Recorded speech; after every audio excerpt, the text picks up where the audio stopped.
Hey everyone, Mike here, and today I'm going to be doing something a little different. This is, as you've probably seen from the title of the video, Thoughts from a Far From Perfect Christian.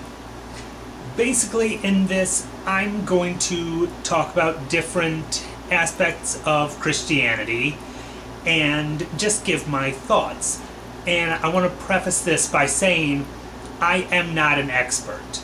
I have been a Christian most of my life, but that does not at all make me some type of authority on what Christian living or Christianity are. So please don't think that I'm trying to say that I know all there is to know and what I say is exactly the way it is, because that is not the case. The first thing I want to discuss is a rather common question that I get, and that is, how can you believe in God when you can't see Him?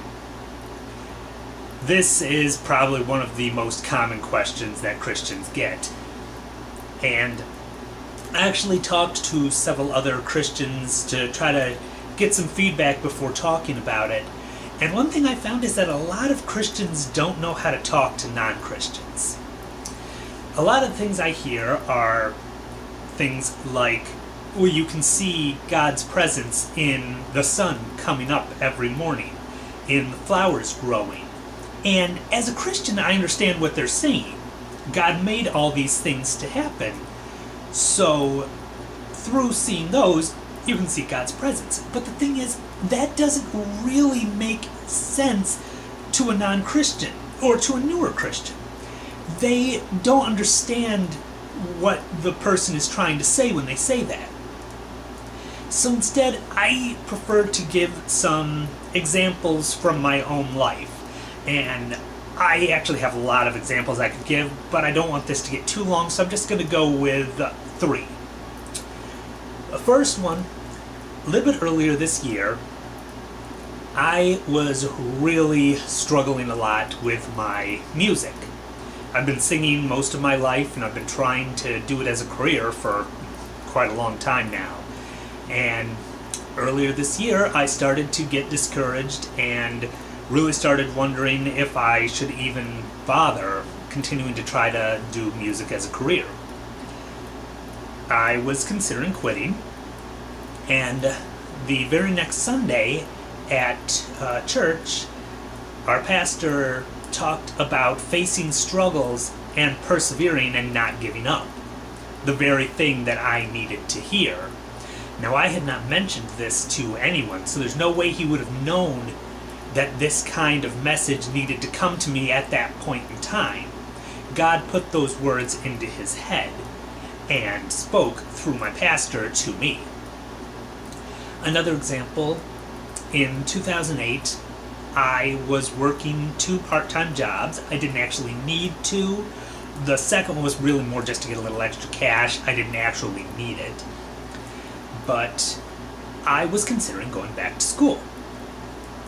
I had only lasted 1 semester when I first got out of high school, took some time off to mature, and by 2008, I was considering if I really wanted to go back, because I felt like I wasn't getting anywhere in my jobs.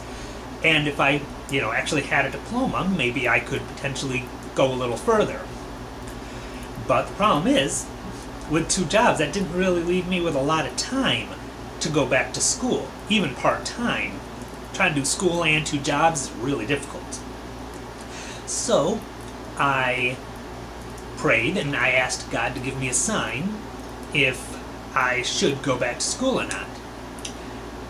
A short time later, I found out that one of the 2 jobs, which was Blockbusters, was going to be going out of business, which meant that I was only going to have the 1 job, which would be fine financially, and now I had free time. I took that as a sign that it was, went back to school, and finally got my degree. The last example is also from earlier this year. I have been wanting to go to Japan for quite a long time. I love Japanese culture, which isn't really a surprise. I mean, some of the videos I put on this channel. and I found out about a group that was going to be going to Japan next spring. They've been there before, so I thought this was a good opportunity, because rather than going by myself and having no idea where I was going, being with a group who's been there, who know what they're doing, would have worked out well. So I put my name in the hat to try to go. Unfortunately, I did not get picked. I was obviously disappointed, but short time afterwards, my car died. I had to get a new one. This, of course, took quite a bit of money out of my pocket, and if I had gotten committed to that trip, which also would have been very expensive, I would have been in really tough financial shape, either having to cancel that trip, which I already would have put money down for, or, well, there really isn't an or, but because the Lord kept me from getting into that Japan trip, I had the money available to cover the car. But like I said, I could give a lot of examples like this, and I know some people would say, well, that's just coincidence. That's not really God stepping in. But the thing is, when you see so many things like this, eventually it stops being coincidence. Eventually coincidence just becomes too easy of an excuse. People ask how I can believe in a God that I can't see.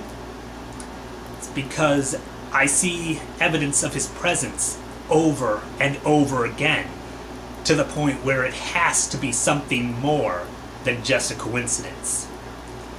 I know God exists because I've seen His evidence. That's all I've got on this first video. I don't know what the next topic will be.